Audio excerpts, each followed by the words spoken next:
notre mana pour le tourisme, l'avenir de notre Finnois.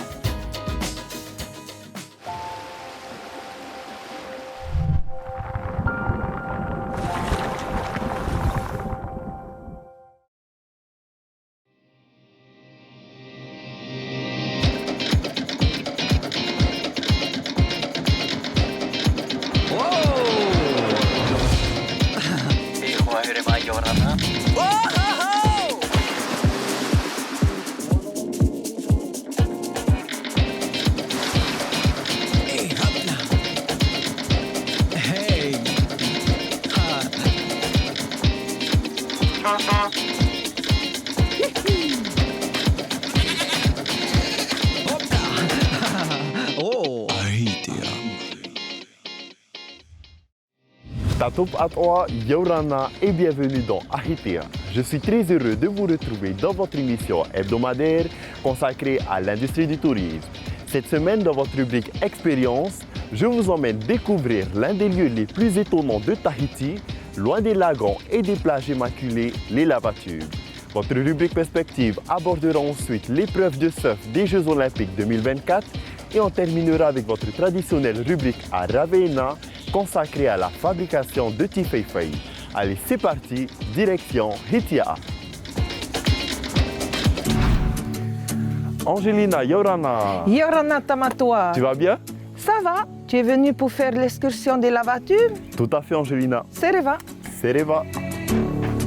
Yorana, je m'appelle Angelina Bordas. J'ai 53 ans. Je suis guide professionnel de randonnée pédestre. Et ça fait 10 ans que j'amène les touristes en montagne.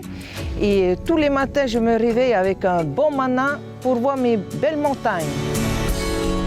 C'est sur la côte est de Tahiti, à Hitia'a, qu'Angelina m'a donné rendez-vous pour cette expérience unique. Angelina, en quoi consiste l'activité de lavatube? Alors, les lavatubes, c'est une visite des 3 lavatubes, parce que nous avons 3 lavatubes, et c'est une visite à la journée. Et c'est accessible à partir de quel âge? À partir de 10 ans, je dirais, si les enfants ont une bonne condition physique et arrivent à suivre les adultes. Qu'est-ce que tu m'as réservé alors pour aujourd'hui? Alors, on va partir en 4x4 et tout, donc on va visiter la nature et tout autour de nous. Donc, une fois sur place, on va s'équiper et on part en randonnée pour la journée de la visite. Super, je vais me changer et je te rejoins, on y va? On y va. J'ai déjà hâte de commencer la randonnée. Mais avant cela, c'est parti pour 40 minutes de montée en 4x4.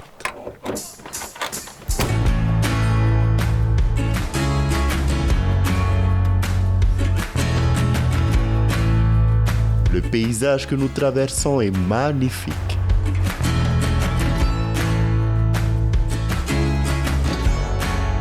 Et nous voici arrivés à 600 mètres d'altitude. Ok, on va s'équiper. Voici le matériel. Donc, tu as un sac étanche, Ok, une lampe frontale, d'accord. un lycra en néoprène. Ok. Et je conseille les sandalettes. Apparemment, tu as tes chaussures pour Oui. la randonnée. Allez, je m'équipe.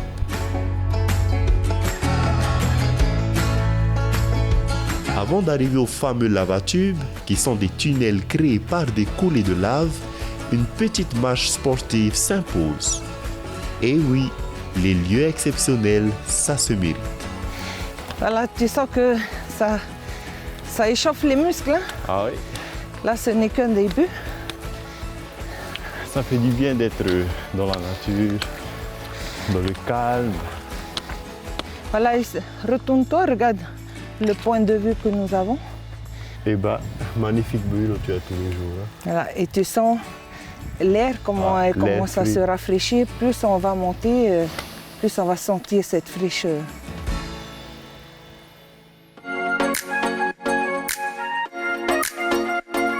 Allez, on continue car la route est encore longue.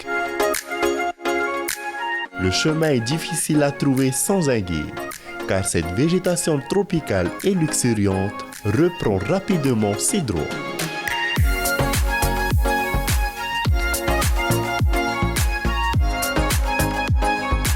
Sur la route, Angelina trouve des feuilles de hauti, utilisées pour se purifier lorsque l'on va sur des sites sacrés. Est-ce que c'est important de se purifier avant d'entrer dans le lava-tube? Pour moi, c'est une tradition. On purifie toujours quelque chose avant d'aller dans un endroit sacré. Donc le lava-tube est sacré. Pour moi, les lavatubes, c'est un lieu sacré où autrefois les histoires racontées par nos ancêtres, nos grands-parents et tout, c'est des endroits sacrés. Donc moi, je te purifier en même temps moi. On enlève tout le mal avant d'entrer dans le lavatube. Ok? On y va alors? On y va. C'est parti. On suit le lit de la rivière jusqu'à arriver à une belle arche naturelle qui se trouve être le reste d'un lavatube effondré. Voilà Tamato, nous sommes arrivés devant le lavatube, prêts à visiter l'intérieur. Prêt! Allez, c'est parti. L'entrée se trouve donc derrière le rideau de la cascade. Allez, c'est parti. Attention, ça glisse. Hein? Nous voilà plongés dans l'obscurité, dans les entrailles volcaniques de l'île. Voilà Tamatoa. Nous sommes arrivés devant mon site où je dépose mes offrandes, le Auti, qui nous a purifiés, qui va nous mettre la sécurité à l'intérieur des lavatubes. On se remet en route car la température dans les grottes est très fraîche et il faut rester en mouvement.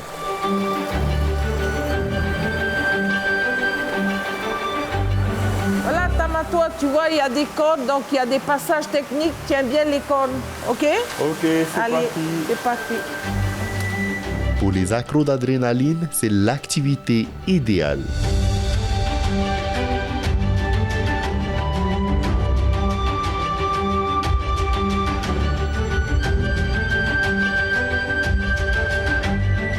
À l'intérieur, il fait sombre et humide, mais le décor me laisse sans voix.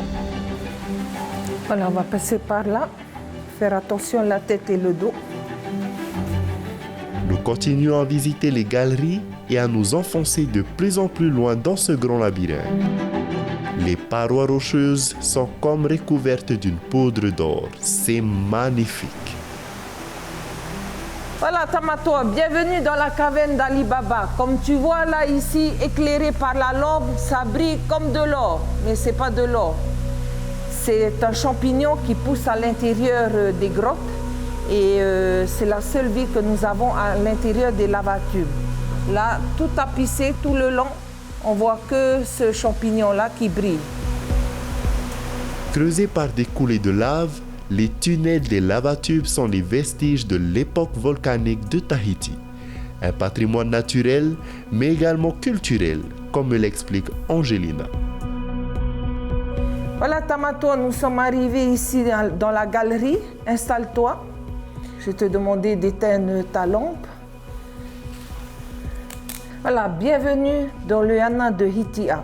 Teana veut dire grotte en tahitien. Autrefois, les grottes, les Yana, c'était interdit, tabou. On n'avait pas le droit d'entrer à l'intérieur. Pourquoi? Parce que c'était sacré. Aujourd'hui, on visite les grottes, tous les endroits sacrés, comme les grottes de Hitia, qui est une des plus grandes en Polynésie. Que de surprises tout au long de cette exploration souterraine. Des paysages variés et originaux. Une activité unique avec une guide exceptionnelle et très professionnelle. Moi qui aime l'aventure, j'ai été servi. Allez maintenant, place au bilan. Alors Tamatoa, qu'est-ce que tu en dis de notre sortie des lavatubes? C'était une expérience unique et impressionnante. C'est la première fois que je me rends à l'intérieur et j'ai vraiment été content de pouvoir découvrir ces univers, ces différents espaces que l'on ne connaît pas. Et waouh! Donc tu gardes un bon souvenir alors? Je garde un bon souvenir.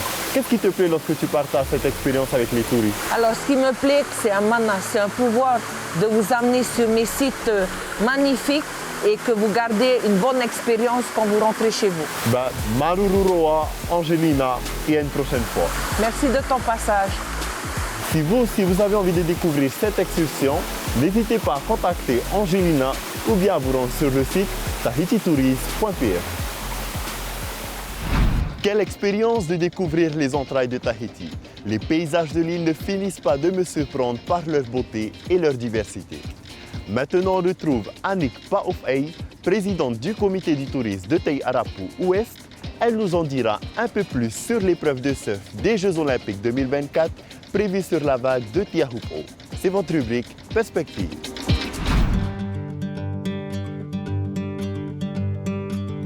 Le comité d'organisation des Jeux Olympiques de Paris 2024 a choisi la mythique vague de Teahupo'o comme site d'accueil de l'épreuve de surf.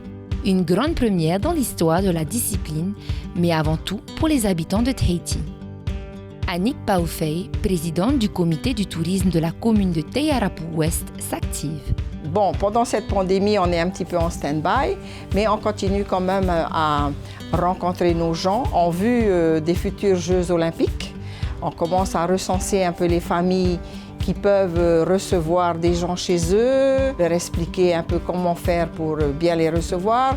On a eu d'ailleurs des petites formations précédemment de langue anglaise, de comment préparer certains repas, des petites formations. C'est notre rôle en tant que comité du tourisme d'apprendre à la population comment bien recevoir le touriste. Voilà. Si aujourd'hui la vague de Teahupo'o est déjà un énorme atout touristique pour la presqu'île, les Jeux Olympiques offriront sûrement une nouvelle dynamique aux prestataires touristiques locaux. Nous, on pense que les Jeux Olympiques, c'est une très bonne chose parce que pendant un laps de temps, ça donnera aussi du travail à nos jeunes, à tous ceux qui seront les artisans, les fabricants de smoothies. Tu as plein de petites choses comme ça parce que quand il y aura un rush de touristes, il faut qu'ils soient quand même servis, comme on dit, qu'ils aient au moins le choix dans certaines activités, plein de petites choses. Donc nous, on est déjà en train tout doucement de rencontrer certaines familles pour leur expliquer comment faire. Le temps de l'événement, le bout de la route deviendra alors le centre du monde. L'occasion, selon Annick Paoufey, de réinventer et d'améliorer les infrastructures touristiques du site. Alors pour le moment, c'est Papeete qui travaille beaucoup. Je pense que c'est le ministère des Sports. Nous, on est là, on est prêts, on attend les réunions, et puis on va suivre. De toute façon, ils ont déjà préparé un beau programme à Papeete. Ça va être beau. Nous, ce qu'on aime au niveau du comité du tourisme, on aimerait bien que certaines infrastructures soient des infrastructures solides au bout de la route pour que ça devienne un peu ce qu'on a toujours souhaité, un village touristique. Le comité du tourisme, surtout moi depuis des années, j'ai toujours souhaité que le bout de la route soit exploité et devienne un petit village touristique. Parce que souvent, quand les bus viennent, après, il n'y a rien. Il n'y a que la vague, alors que si on faisait des petits kiosques qui sont ouverts toute l'année, où il y a des mamans artisanales, où il y a des petits snacks, il y a un petit restaurant avec un lounge à l'étage avec une longue vue pour voir la vague. Au moins, les gens, ils arrivent, ils s'arrêtent et ils peuvent passer 1 ou 2 heures là au bout de la route. Ça, c'est un de mes souhaits en tant que présidente du comité du tourisme, que le bout de la route reste un village touristique. Et ça créera de l'emploi pour les gens de Teahupo'o ou de Tay-Arapu Ouest. Si le comité du tourisme est prêt à accueillir cet événement international, la commune de Teahupo'o tient à mettre un point d'honneur sur la préservation de l'environnement et le respect du mode de vie de ses habitants. Le président est déjà venu et on a fait des réunions en Papeete, c'était en janvier l'année dernière. Il est hors de question qu'on dénature Teahupo'o. Ils vont épouser la nature pour faire leur construction. C'est prévu comme ça. Et ne vous inquiétez pas, il y a des associations qui veillent. Nous et les associations du village, on veille. On ne veut pas que notre spot soit dénaturé. Il est beau comme il est, c'est pour ça qu'on réussit à avoir du monde aussi. Donc, ils peuvent améliorer, mais ne détruisez pas notre nature. C'est tout ce qu'on veut. Ainsi, l'épreuve des Jeux Olympiques de surf s'annonce comme une immense vitrine touristique pour la Polynésie française. Et bien qu'encore lointain, l'accueil est déjà au cœur des préoccupations de ses habitants.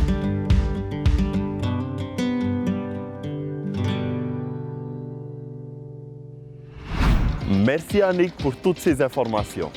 Maintenant, voici votre rubrique traditionnelle à Raveena. On se bouge pour la culture. Aujourd'hui, nous allons parler de la fabrication du tifeifei avec Ravahiri Rai.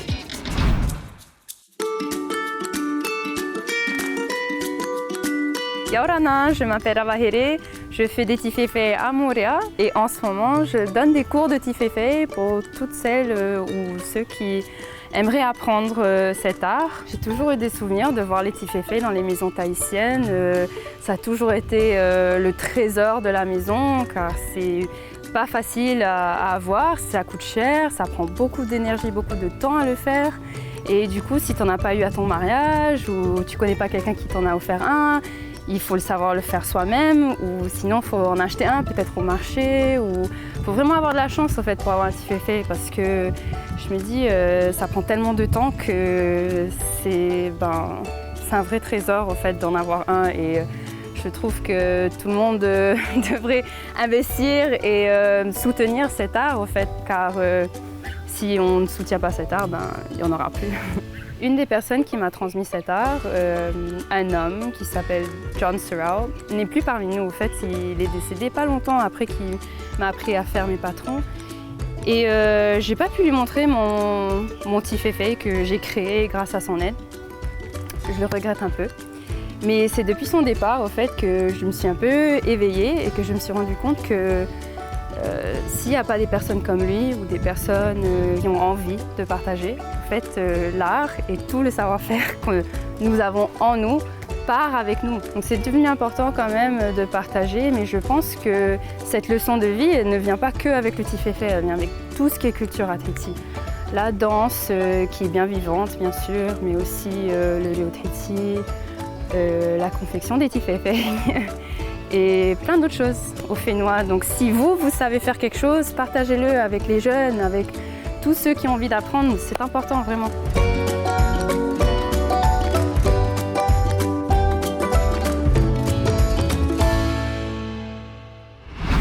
Voilà les amis, notre rendez-vous sur l'industrie du tourisme est terminé pour aujourd'hui, mais l'aventure Ahitea continue sur les réseaux sociaux. À bientôt pour d'autres aventures. Parhei et Farerea Tatu.